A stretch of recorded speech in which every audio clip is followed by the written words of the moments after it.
Welcome back to another What I Eat in a Day video.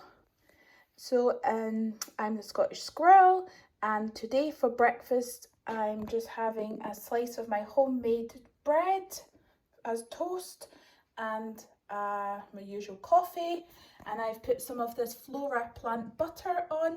I froze this many months ago and I defrosted it the other day and it comes out really well. So if you see this on a sale, advise buying a couple of packs because it can be quite expensive, but in the supermarket when it's on a sale it's quite good. You can freeze it. So I did have a smoothie. If you watched my previous video, I did have a smoothie that I was going to eat today, but I'm going to wait until I come back because I'm going for my vaccination this morning, and I just thought some comforting toast and a coffee will be fine. And I'll have a nutritious smoothie that's got kale and lots of fruit in it when I come back for my vaccine. So that'll give me a little boost. So yeah, I'll see you when I have my smoothie.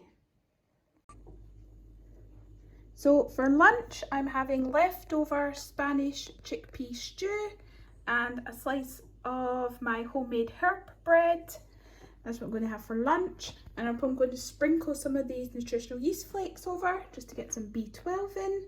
And I'm going to finish off my green kale smoothie with my dinner. I was supposed to have it for breakfast, but then I didn't, and I was supposed to have it for morning break, but I didn't. So yeah, I'm definitely going to be having it now. So I've just sprinkled a little bit of yeast over, and I'm probably going to give it a little bit of this Mrs. Dash no salt seasoning because it's actually really nice and peppery. And if you didn't watch my previous video, this chickpea stew has got potatoes and mixed peppers and chickpeas and tomato and a passata tomato paste and things like that. It's in my previous meals of the day video. I made it for tea or dinner and this is just my leftovers, so I'm off to eat this. Oh, and I forgot to give you a little update. At breakfast I said I was going for my vaccination, and it's been 3 hours and I feel fine. I didn't even feel the injection so that's good. So for dinner I'm going to make some of these plant-based Asda Nut Cutlets. These are my son's absolute favourite.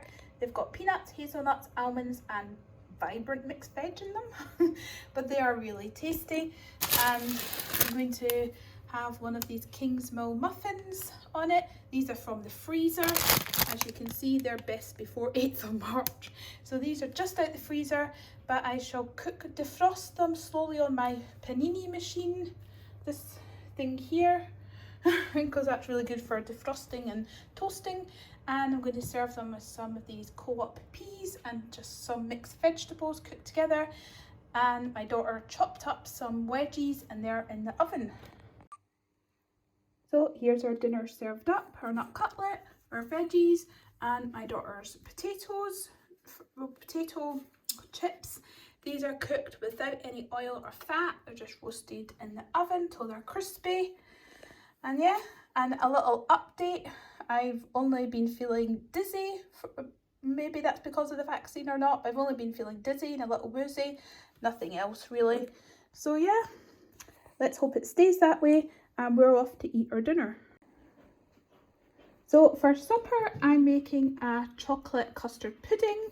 It will go into these ramekins, and in a sense, it's just a really thick chocolate custard. And I use this Bird's Original Custard and some of this Alpro soya, and it's got a little bit of vanilla and a little bit of vanilla essence, some cocoa powder and some sugar, and you whisk it up until it's all smooth. It's really runny right now, but it's going to get really thick pretty soon, as you'll see. So as you can see, you just got to keep stirring and stirring. In a few minutes it will become lovely and thick chocolate custard, and it will go much thicker than that as it sets and cools and sets. So I will put this in the dishes. So here they are, and as you can see, they've got a nice wobble. So they'll be nice and thick, and I'll have one of these for supper with some frozen berries. So for supper, I'm just having some of my chocolate pudding, and I've got some frozen raspberries on top, which I think are very refreshing, and they're quite nice frozen, and the chocolate pudding is chilled. So I'm going to go eat this for supper, and thank you very much for watching another What I Eat in a Day video. I hope you enjoyed it, and please consider subscribing for more food content. That would be brilliant, and I'll see you in my next video.